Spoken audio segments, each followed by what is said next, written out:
कुछ और स्टॉक्स और सेक्टर्स पर चर्चा करेंगे। पीएसयू बैंकिंग स्टॉक्स में कई स्टॉक्स पर आज के सत्र में दबाव दिखा है। कैनरा बैंक 2% नीचे, इसके अलावा पीएनबी भी 2% की गिरावट के साथ कारोबार करता हुआ नजर आ रहा है। आदित्य, क्या राय होगी पीएसयू बैंकिंग स्टॉक्स पर और कोई खरीदारी के मौके इन लेवल्स पर नजर आ रहे हैं? नहीं आशीषा, थोड़ा वेट करूंगा मैं। थोड़ी वीकनेस जरूर दिखाई दे रही है। अगर हम SBI, Canara bank, bank of Baroda, PNB सभी स्टॉक्स को देख ले तो मुझे लग रहा है कहीं ना कहीं हो सकता है कि थोड़ा सेलिंग प्रेशर और इंटेंसिफाई हो सकता है इन सभी बैंकों में। अगर थोड़ी गिरावट के बाद कोई एक स्टॉक मुझे लग रहा है देखना चाहिए तो पीएनबी मेरे ख्याल से एक ऐसा बैंक हो सकता है जिसमें थोड़ा नजर रख सकते हैं। नीचे में अच्छा सपोर्ट 95 का है, लेकिन ट्रेड करने दे इसको वापस से 100 101 के ऊपर। अगर 101 के ऊपर ट्रेड करता है पीएनबी तो फिर फ्रेश लॉन्ग लेना चाहिए यहाँ पे। उसके अलावा मुझे लग रहा है थोड़ी बहुत सेलिंग प्रेशर डेफिनेटली अभी तो रहेगी पीएसयू बैंक में, तो अवॉइड करें उसको। अवॉइड करने की सलाह पीएसयू बैंकिंग स्टॉक्स पर, पीएनबी, कैनरा बैंक जैसे कुछ स्टॉक्स पर हमने चर्चा की। मैं ध्वनि पटेल आपसे पता कर लेता हूँ लॉन्ग साइड पे जब बैंक की बात छिड़ी गई है तो जरा बैंक वाला ही शेयर पता करता हूँ मैं आपसे।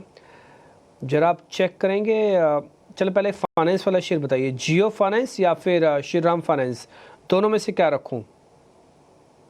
जी बिल्कुल डिम्पी जी, यहाँ पे Jio finance definitely on the buy side आप देख सकते हैं। ओवरऑल जो स्टॉक है वीकलीज पे यहाँ पे काफी इंटरेस्टिंग लेवल पे है। सपोर्ट लेवल इसका बन रहा है यहाँ पे नीचे की तरफ में 265 से लेके यहाँ पे 255 की एक रेंज है जिसके अंदर इसका बेस फॉर्मेशन बनता हुआ देखने को मिल रहा है। तो जियो फाइनेंस के अंदर यहाँ पे डेफिनेटली एक पॉजिटिव नजरिया बनता है। जहां तक श्रीराम फाइनेंस का सवाल है, श्रीराम फाइनेंस के अंदर अभी फिलहाल के लिए मैं वेट एंड वॉच की सलाह दूंगी। यहाँ पे जो बाय एक्शन है वो आपको बुलिश साइड पर कन्विंसिंगली देखने को मिलेगा जैसे ही ऊपर की तरफ में हम वापस से 530 का लेवल क्रॉस करते हैं, क्योंकि इंट्राडे चार्ट्स पे वो लेवल जो है वो एक रेजिस्टेंस की तरह काम करते हुए देखने को मिल रहे हैं। तो यहाँ पे जियो फाइनेंस के अंदर आप स्लो एंड स्टेडी यहाँ पे इन्वेस्ट कर सकते हैं। बट श्रीराम फाइनेंस के लिए अगर आपको शॉर्ट टर्म ट्रेड लेना है 530 के लेवल के ऊपर लीजिए। ऊपर की तरफ का जो मोमेंटम है वो 545 तक भी बना रहेगा। स्टॉप लॉस नीचे मेंटेन करके रखना है, खास करके यहाँ पे 518 का। ठीक है, 518 का स्टॉप लॉस होगा श्रीराम फाइनेंस के लिए। फाइनेंशियल स्टॉक में ही एक और स्टॉक चेक करते हैं, आज बहुत तेजी से ऊपर आया है वीक मार्केट में, और वो है जना स्मॉल फाइनेंस बैंक का। 400 रुपए के ऊपर जाकर अब ये कारोबार कर रहा है। 12-13% के आसपास का उछाल है।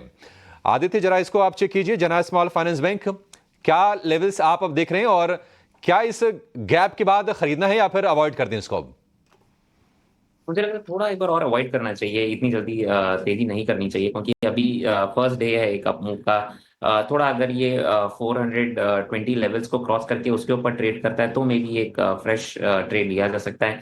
करंट लेवल्स पे मैं थोड़ा सा अवॉइड करूंगा, क्योंकि ऑलरेडी स्टॉक 12% ऊपर आ चुका है। तो कहीं ना कहीं अगर पुल बैक आता है तो फिर वापस से समझ में आएगा कि ट्रेंड इंटैक्ट है कि ये एक वन ऑफ मूव था।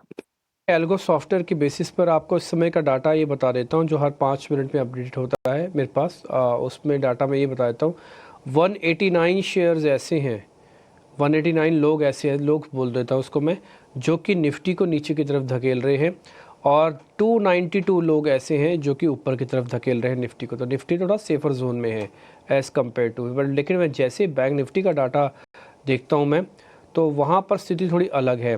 वहाँ पर करीब करीब 140 लोग ऐसे हैं जो कि बैंक निफ्टी को नीचे की तरफ धकेल रहे हैं, आई रिपीट माई सेल्फ, और सिर्फ 107 लोग ऐसे हैं जो बैंक निफ्टी को ऊपर की तरफ धकेल रहे हैं। यानी कि बैंक निफ्टी में जो टिल्ट है वो टिल्ट थोड़ा सा नेगेटिव वालों का ज़्यादा है, इसलिए बैंक निफ्टी 125 पॉइंट 150 पॉइंट ऊपर आने पर भी फटाफट से लाल निशान में आ रहा है, जबकि निफ्टी के अंदर ऐसा नहीं हो रहा। थोड़ी गंभीरता, थोड़ा जेस्चर है, क्योंकि वो थोड़ा हैवी है, ये थोड़ा लाइट है और बहुत तेज़ी से ऊपर नीचे स्विंग मार रहा है। देख ही नहीं रहा 100-150 पॉइंट, तो ये ट्रस्ट मी 100-150 पॉइंट देख नहीं रहा, और इसी के हाथ में आज की है।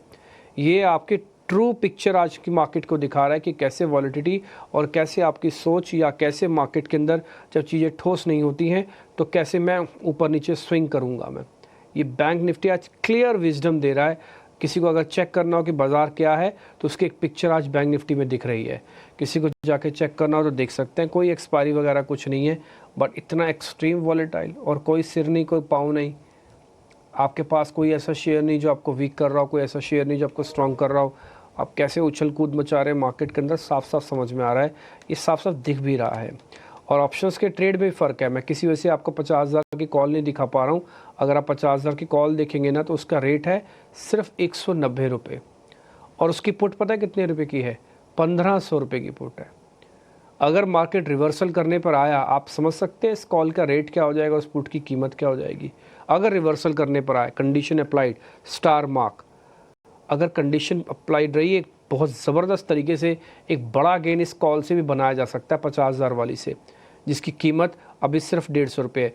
ये 49,900 तक की कॉल है। मैं आप कॉल पुट आपको दिखा रहा हूँ, आप इसी से चलो आइडिया लगा लो। ये 1400 रुपये है पुट, दिखाओ इसकी कॉल दिखाओ, ये 200 रुपये है। तो 200 वर्सेस 1400 है। रिवर्सल लाओ, ये 1400 वाला 700 हो जाएगा और ये 200 वाला सीधा 500 हो जाएगा, यानी कि पैसा डबल हो सकता है। बट कंडीशन क्या है? रिवर्सल चाहिए, कम से कम इंट्राडे रिवर्सल भी चाहिए। चलो मत ले जाओ लंबा, इंट्राडे रिवर्सल तो लाओ। 300-400 पॉइंट खींचो तो सही बैंक निफ्टी को, और बहुत आसानी से खींचा जा सकता है। ऐसा कुछ नहीं है कि नहीं खींचा जा सकता। 17 के विक्स पे कोई भी चमत्कार किया जा सकता है। देखते हैं क्या होता है। मैं आपको एक्साइट नहीं कर रहा, बट सिर्फ आपको लेवल्स के हिसाब से बता रहा था। HDFC बैंक तिमाही नतीजे आने वाले हैं, नतीजे कैसे रहेंगे बताने के लिए मेरे साथ गौरव जुड़ रहे हैं। उनसे एक बार ज़रा प्रीव्यू ले लेते हैं, फिर हम बातचीत करेंगे आगे। गौरव जी बताइए कैसे आ रहे हैं HDFC बैंक के नंबर्स? जी हाँ, अगर हम बात करें HDFC बैंक की तो प्री क्वार्टरली अपडेट्स में हमने पहले ही देखा है कि कहीं पे लोन बुक ग्रोथ जो था वो 3% पे था। बट अगर हम सीक्वेंशियल लेवल पे बात करें तो कहीं पे होलसेल बैंकिंग की लोन बुक जो है वहाँ पे 2.9% की ग्रोथ देखने को मिली थी। इसी के अलावा अगर हम बात करें डिपॉजिट्स की तो वहाँ पे 16% का ग्रोथ देखने को मिला। बट इसी के साथ साथ दो चीज़ें यहाँ पे हाईलाइट करना ज़रूरी है। एक तो जो CD रेशियो है वो 99.2% पे आ गया है, इम्प्लाइड CD रेशियो। और इसी के साथ साथ अगर हम प्री क्वार्टरली अपडेट्स की बात करें तो कहीं पे जो टर्म डिपॉजिट्स और बल्क डिपॉजिट्स है वहाँ से ग्रोथ जो है वो ज़्यादा देखने को मिली थी। और इसी के बाद ब्रोकरेजेस का मानना ये था कि कहीं पे नेट इंटरेस्ट मार्जिन्स पे प्रेशर रह सकता है, क्योंकि ये जो होलसेल डिपॉजिट्स में जो ग्रोथ है और इसी के साथ साथ होलसेल लोन बुक में जो ग्रोथ है सीक्वेंशियल बेसिस पे, इसकी वजह से। इसी के साथ अगर हम बात करें नंबर्स की तो नेट इंटरेस्ट इनकम में अभी ब्रोकरेजेस का मानना यह है कि कहीं पे 8% की ग्रोथ हो सकती है, जबकि PPOP जो है वहाँ पे और प्रॉफिटेबिलिटी में हमें 5% की ईयर ऑन ईयर ग्रोथ जो है देखने को मिल सकती है। उनका मानना यह है कि ओवरऑल नेट इंटरेस्ट मार्जिन्स में कहीं पे मॉडरेशन देखने को मिलेगा 1 से 2 बेसिस पॉइंट का। और इसी के साथ साथ अगर हम बात करें क्रेडिट क्वालिटी की तो वहाँ पे कुछ भी कंसर्न्स उनको नहीं देखने को मिल रहे हैं। कहीं पे क्रेडिट कॉस्ट जो है वो नॉर्मलाइज होते हुए हमें देखने को मिल सकता है 0.5% पे, जबकि कॉस्ट टू इनकम रेशियो जो है वहाँ पे थोड़ी गिरावट जो है बैंक के लिए देखने को मिल सकती है। इसी के साथ साथ बैंक की कमेंट्री नेट इंटरेस्ट मार्जिन्स पे कैसे रहेगी, क्योंकि बैंक ने पहले भी कहा था कि उनका फोकस जो है वो प्रॉफिटेबिलिटी पे रहने वाला है, तो नेट इंटरेस्ट मार्जिन के ऊपर के ट्रैजेक्टरी के ऊपर कमेंट्री काफ़ी ज़्यादा ज़रूरी रहेगी। इसी के साथ साथ कहीं पे अगर हम बात करें बैंक की तो कहीं पे राइजिंग जो रिटेल स्ट्रेस है उसमें एक अच्छे प्लेस पे है, बट इसी के चलते कहीं पे क्रेडिट क्वालिटी पे कैसे बैंक की कमेंट्री रहेगी वो देखना ज़रूरी रहेगा। ओवरऑल अगर हम नंबर्स की बात करें तो एक अच्छे नंबर्स HDFC बैंक की तरफ से एक्सपेक्टेड है, बट फिलहाल के लिए नेट इंटरेस्ट मार्जिन्स पे नजर रखना काफी जरूरी रहेगा। ठीक है, स्लिपेजेस यानी कि जो नए NPA है उनमें थोड़ी सी बढ़ोतरी हो सकती है, मार्जिन पर थोड़ा सा दबाव बढ़ सकता है HDFC बैंक में। हालांकि आज हम देख रहे हैं कि नतीजों से पहले भी 0.25% के ऊपर ये शेयर कारोबार कर रहा है। और पिछले एक हफ्ते से अगर आप देखेंगे तो एक समय था, मतलब आज से 2-3 महीने पहले जब हम देखते थे कि 1600, 1650, 1650 रुपए के रेंज में शेयर कारोबार कर रहा था। पिछले एक हफ्ते से भी सेम ट्रेंड हम देख रहे हैं, इसी रेंज में है 1600 से 1650 वाले भाव के बीच में HDFC बैंक का शेयर। एक व्यू लेते हैं HDFC बैंक के शेयर पर नतीजों से पहले। ध्वनि आप जरा बताइए HDFC बैंक क्या कर रहा है, नतीजे आ जाने दें या आपके हिसाब से कोई ट्रेड बन रहा है इसमें?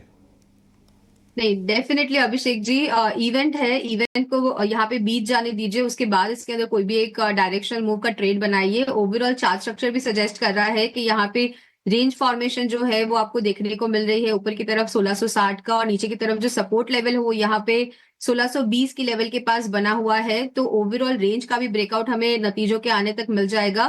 तो यहाँ पे वेट एंड वॉच करें, एक बार इवेंट यहाँ पे निकल जाए, रिजल्ट्स आ जाए, उसके बाद रेंज ब्रेकआउट पे कोई भी एक साइड का ट्रेड लेंगे।